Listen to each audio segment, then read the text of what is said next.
We began talking about climate change in the 80s when no one else was talking about it. We had a great poster and it said, "Climate change, is it real? Is it imminent?" And the panel decided, yes, it was real and it was imminent. Welcome to Climate Conversations. I'm Rajesh Kasurirangan, and today we are interviewing Trish Weinmann, Associate Director of Radius. And I'm here in the studio with Laura Howells. Hey, Rajesh. How's it going? And Dave Damler. Hi, Rajesh. Glad to be here. We're going to talk about technology, culture, climate change, justice, nuclear disarmament, and so many interesting things. Yep, diving right into it. Yeah. Let's see what Trish has to say. Very, very happy to have Trish here in the studio with us. Welcome, Trish. Thank you. It's a pleasure to be here. Trish, what's Radius? Radius is a place for MIT, the MIT community, particularly students. We are focusing more on students the past few years, but for all of the community to have a space to discuss issues surrounding social justice, equity, and the fair treatment of human beings throughout the world. We mostly focus on environmental sustainability issues, nuclear proliferation, and economic fairness. Does climate change have a role in all of those discussions? Climate change has a huge role in this discussion. Before I came over, I've been doing my own historical research into Radius, and we began talking about climate change in the 80s when no one else was talking about it. Or very few people were talking about it. I hadn't realized that. We had a great poster and it said, "Climate change, is it real? Is it imminent?" And the panel decided, yes, it was real and it was imminent. And when was that? Right. In the late 80s. Wow.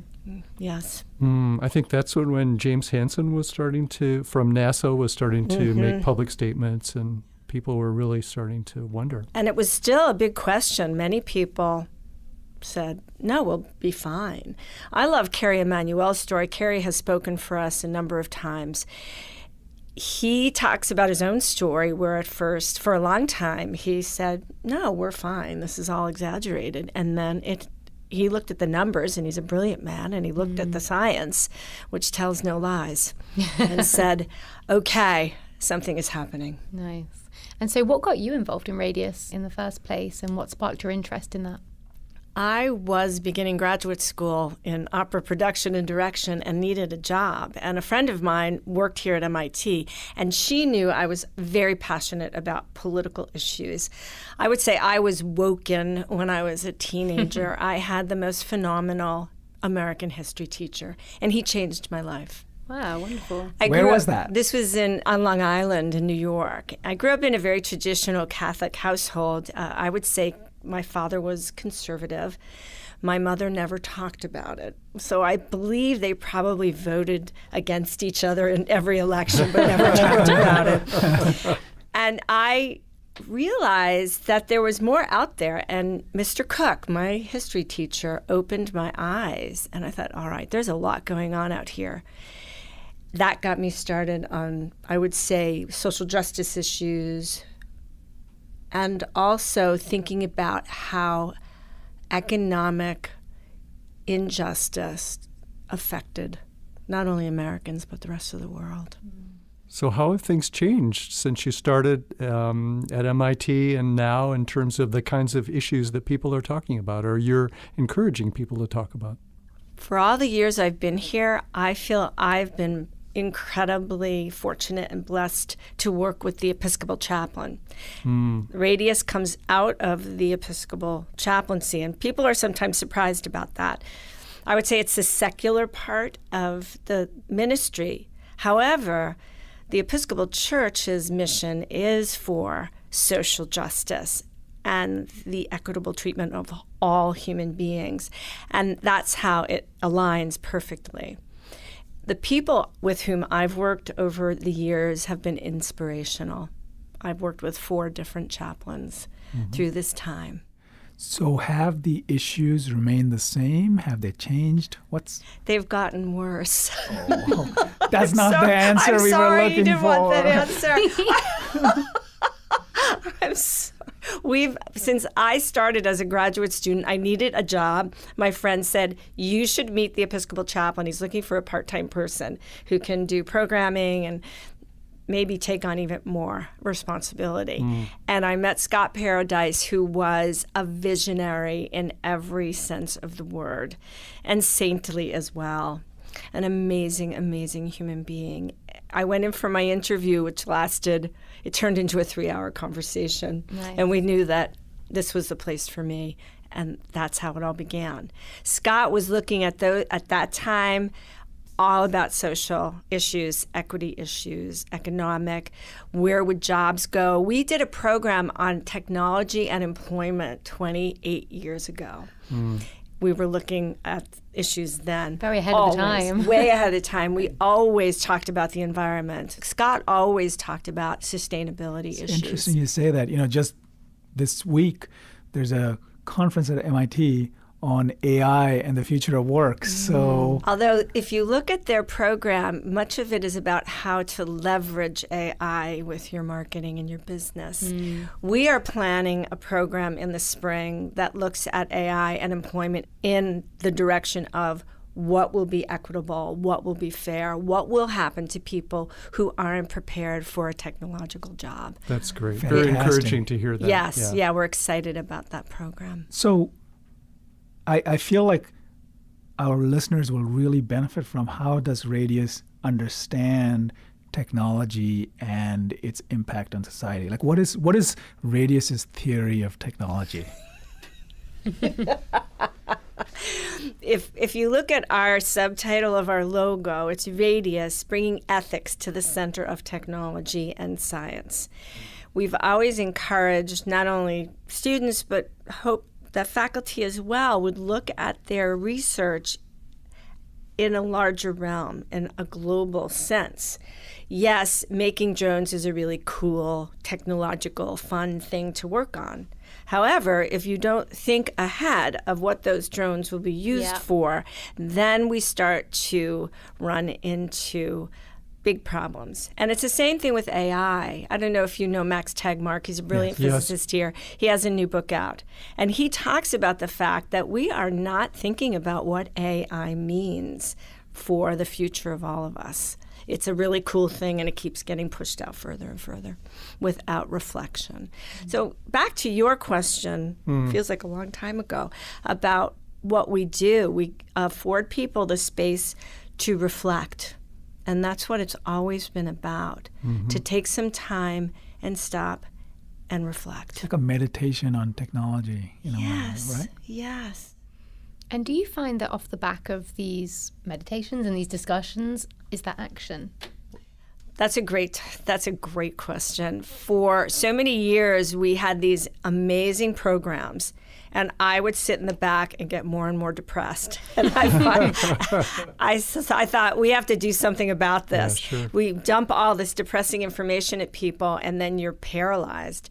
We decided to always have an action component to our programming. Fantastic. Even if it's as simple as providing postcards for people to send to their senators and reps, or giving them a reading list to go further, or a group on campus that they would feel that their mission resonates with them. So what's the hook for students? Why would they think, this is something I want to spend time doing, from a very busy, intense, demanding MIT calendar of classes and research and other things? There are so many programs. If you look on the MIT calendar, how do I choose? Right. For us, the biggest challenge is getting people in the room who aren't thinking about it. We can get people who are thinking about it. We all go and make each other feel like we have company. But the real challenge is getting people into the room that perhaps haven't thought about those things before. One of the things we do is offer an undergrad ethics seminar in the spring. And it's a freewheeling Tuesday night dinner minimal homework, minimal reading. Free food. Free food, nice dinner. That's your answer, Dave, right there. Free That's the food. hook. We always doubt, offer free Offer food. free food. Yeah. It's a big part of the budget.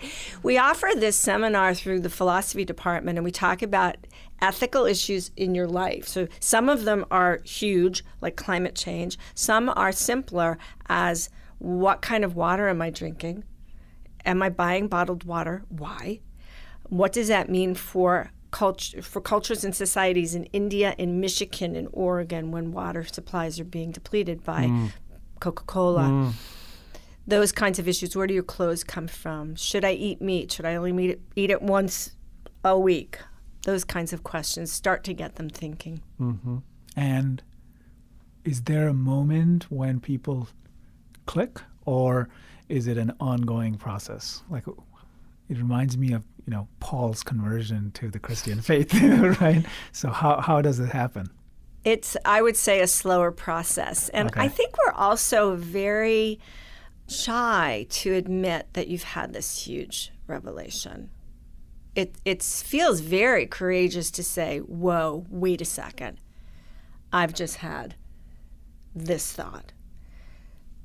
It's more of a gradual awakening. Especially when that thought is reliant on someone then possibly changing their entire view about most of the things they do in their personal life and their, the way they deal with the world. Yes, we did have a whoa moment. A couple of years ago, we were in the ethics seminar. We had brought in someone to talk about climate change, and it was the brilliant John Sturman. And if he hasn't been on, he needs to be. John, for me, is one of the most inspirational people whom I've ever met.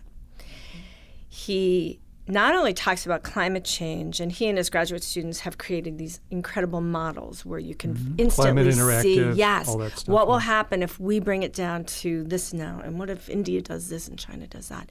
But he tells the very inspirational story of how slavery began to be abolished in England, because England abolished slavery many, many years before we did. He talked about climate change, and there was a student there who you could tell the whole time was not buying it. The next week he came in and he said to me, Trish, this climate change it's real. And I said, probably. And I said, what happened? And he said, my father always told me, don't worry, they make a big deal about it, it's nothing. And I believed him. He said, but I've been crunching numbers all week. Typical MIT. I love it. I've been crunching numbers and researching all week, and it's real. That was a big conversion. That was 1 week, which I think is pretty spectacular. And maybe he told some of his friends. I think he did. Yeah. I think he did. Or maybe even his dad. No, that would be... Depends on their relationship. Yeah. So have you and others in Radius been in touch with any of the folks in Fossil Free MIT or other groups around campus that are grappling with climate change issues? Yes, we work, especially last year, we worked very closely with Fossil Free. They were ramping things up, and it's always helpful for a student group to have some administrative support, and that's what we can provide in addition to some funding.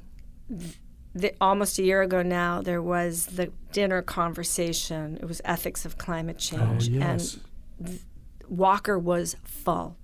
It was packed. I was there. You were there. It was thrilling. Yeah. It was Great thrilling. Panel, fabulous speaker.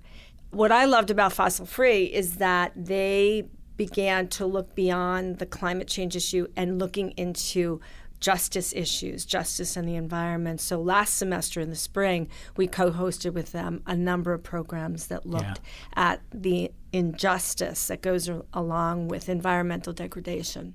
And we videotaped Josué Lopez, who was very involved in that, and Jeremy Pondexter did a podcast with us a few months back. They're wonderful. There's also a postgrad, Patrick Brown. Yes. Oh, yes. And Patrick, all of them, I admire them, and I'm very fond of all of them. Patrick So let me see. included. You provide free food, you give administrative support, and you have money. How can I join up? What do we do? Except for the ethics seminar, which is for undergrads, all of our programs are open to the public. Great. Yeah, and free. Oh, even better. Yeah. What have been some memorable programs you've done? There are myriad, I would say at this point, because I've been here so long. The climate change conversation, that first one, was extremely memorable because it felt like, okay, this is out now. We're out with this. The other programs we've had, there have been many on nuclear. We haven't even talked about the nuclear issue.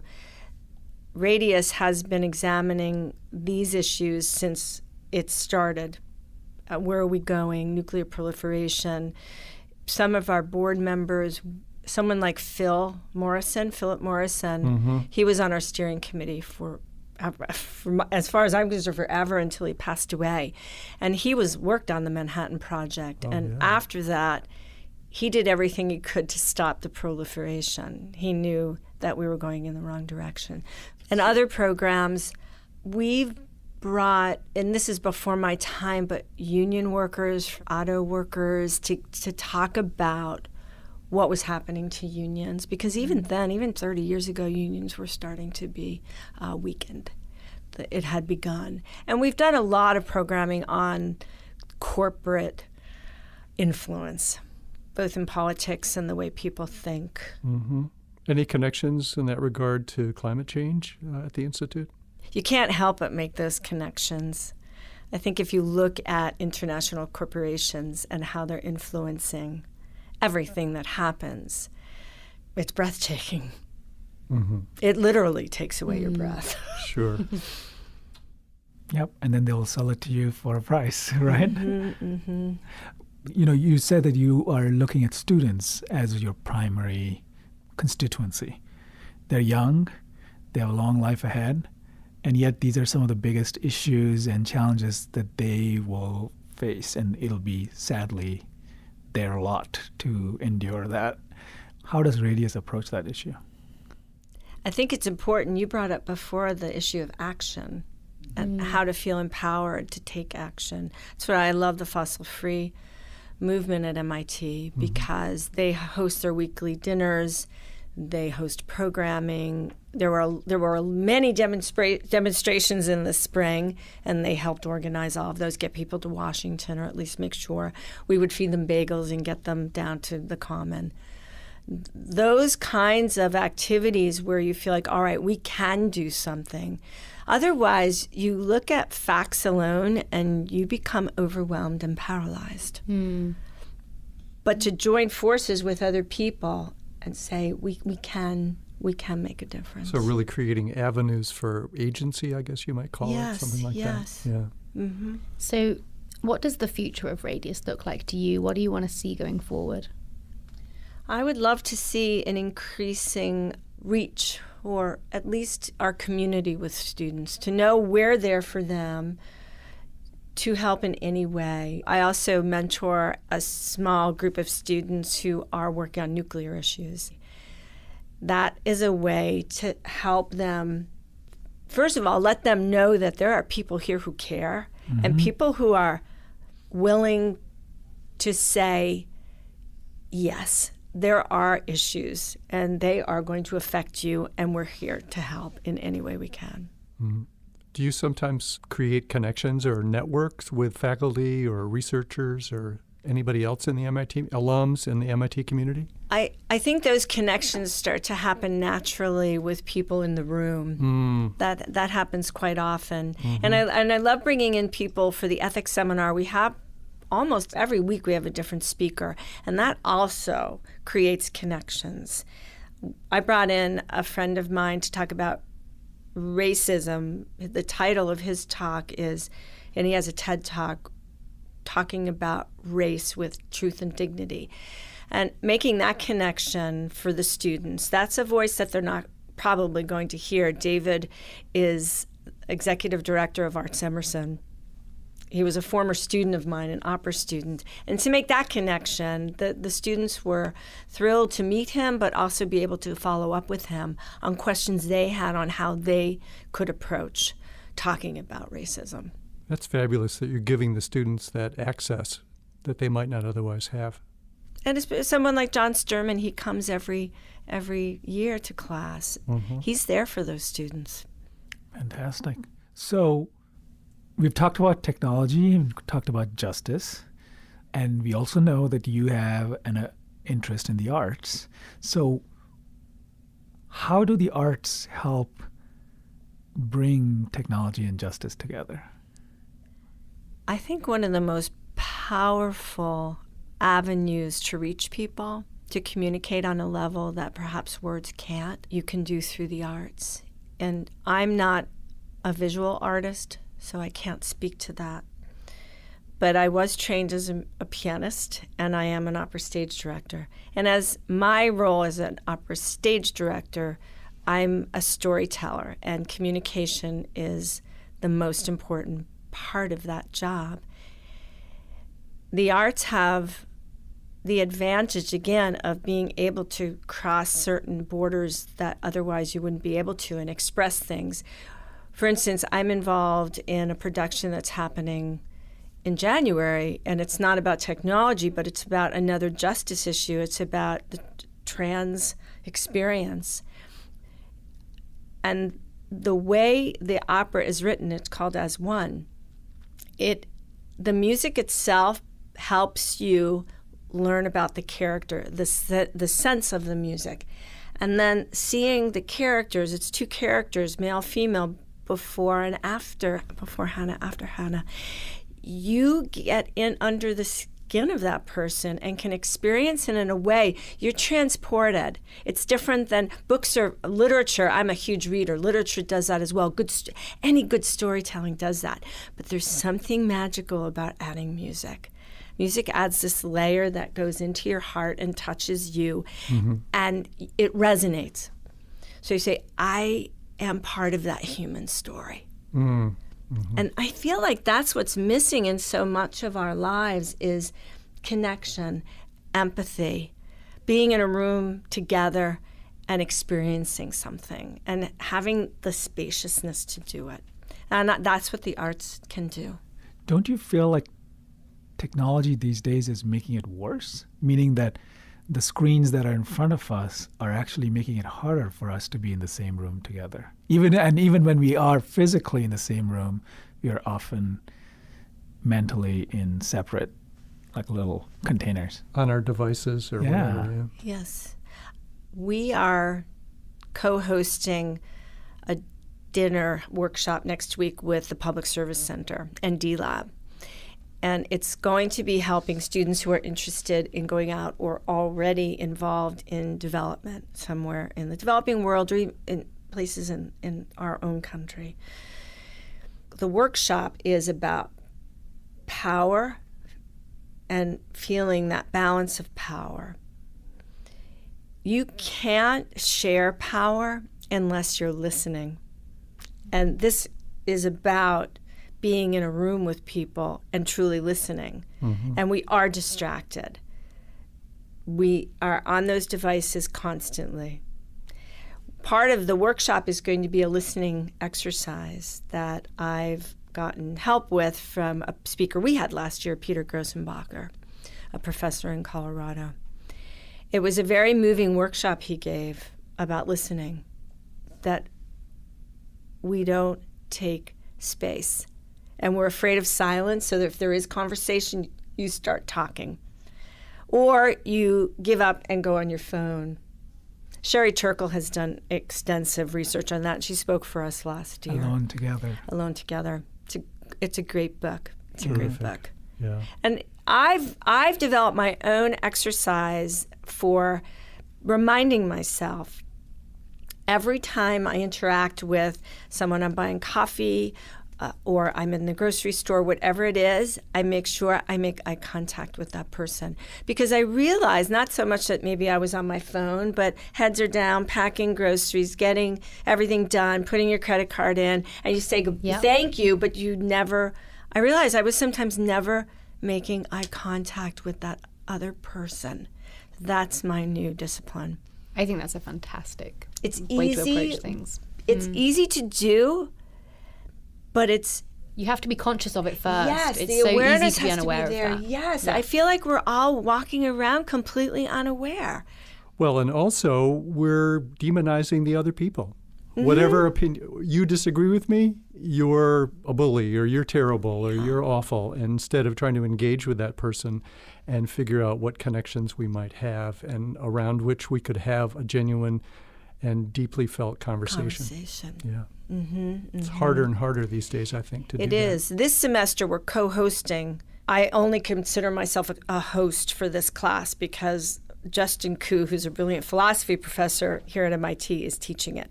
And it's called Language, Information, and Power. It's fascinating. The readings are a little deeper than I thought they would be, but I am keeping up so far. Nice. We talk about this a lot, that many times we just shut the conversation down because it's awkward, or we don't know how to listen anymore. We don't know how to sit, let somebody say their piece, and stop making judgments on it immediately, or creating your response already in your head and not listening to them. And so we talk about that a lot, how to create those conversations and not shutting people down or off. Yeah. It's an innate feeling that the thing you have to say is more important than what's already being said, and therefore I need to say it before anyone else speaks. I think it's such a tough thing to overcome. I think it's one of those things that you're not naturally taught the way you are with a lot of other socializing human skills. I don't feel like that's something that we're taught enough anymore. No, I don't think we are, to listen and to tolerate silence. Americans have very little tolerance for silence. There we go. We just did a pretty good job there. Like 5 seconds. Didn't we? Didn't we? We did. Yeah. We did. It's tough. It is very tough sitting in a quiet room being silent. It's true. What I love about Justin's class is Justin is very comfortable with silence, and he'll throw out a complex question. And I love how the students don't feel compelled to start blurting something out. We can sit there and think, sometimes maybe 10 or 15 seconds. Wow. And An eternity. everyone's okay with it. I love how that's been developing. It's been growing over the semester. And it's all right not to be able to answer something right away. It's really hard at MIT. That's a very hard thing Very to hard learn. because you want to be right, you want to get the argument down, and you want the other person to lose. Or at least you want to show people how smart you are, how Above all. knowledgeable you are. Sometimes Yep. people will say to me, well, I feel like I have to answer right away so they don't think I don't know the answer. Not knowing is really scary sometimes. It is really scary. It is. So when people come in and get involved in Radius and they join a program, they listen to a talk, what do you want them to come out with at the end? What's there? We've talked about action. You'd love for them to actually be able to go and do something with it. What skill or ability or knowledge do you want them to take away? I've probably said this already, but I want them to know that there are people here who care. The other thing is hope. Which is so difficult when it's the subject matter you kind of discuss when you're talking about climate change. It's such a difficult subject to be hopeful about and to not just be kind of depressed, kind of hopeless about, like you don't know what you can do to fix it. And turn away from it. Absolutely. I think that's an initial reaction. I don't think I can do anything, so I'm not going to bother trying. Right, I'm not doing anything, and all that paralyzing That's right. feeling. Or denial. I'm just going to make believe it's not happening. Human beings are so beautiful at denial. Right? Al Gore once said, denial ain't just a river in Egypt. It's the way we live.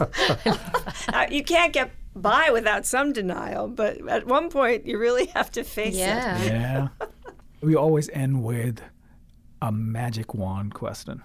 And the magic wand question is, if you had a magic wand, so I'm handing you a wand. Thank you. There you go. And you could wave it and you could make the world a better place for climate, what would you do? I would change the dynamics of greed. Greed, I believe, drives all of our pressing issues of the day. And it doesn't necessarily have to be greed for material goods. It's greed for power. And the grabbing of power is a type of greed. If I could open people's hearts to generosity and the sharing of power, that would be my wish. Fantastic. I love that. Very heartfelt wish. Thank you so much. Yeah, thank you for joining us. That was wonderful. Thank you. So I was really impressed with what Trish had to say, particularly since she's talking about addressing students and members of the MIT community about delicate subjects, things like ethics and grappling with really difficult issues like nuclear disarmament and climate change. Yeah, and those seminars, I think a lot of us want to go to those seminars. Yeah, I'm ready to sign up right I'm now. sneaking into all of them. But like all good things, this one too must come to an end. Yeah, but we would love to hear from you. And if you've got any conversations that you want us to have around climate change and justice, please do reach out to us. You can email us at climatex@mit.edu, or you can find us on Twitter or Facebook. Thank you so much for listening. Thanks, guys. See you next week. Bye-bye.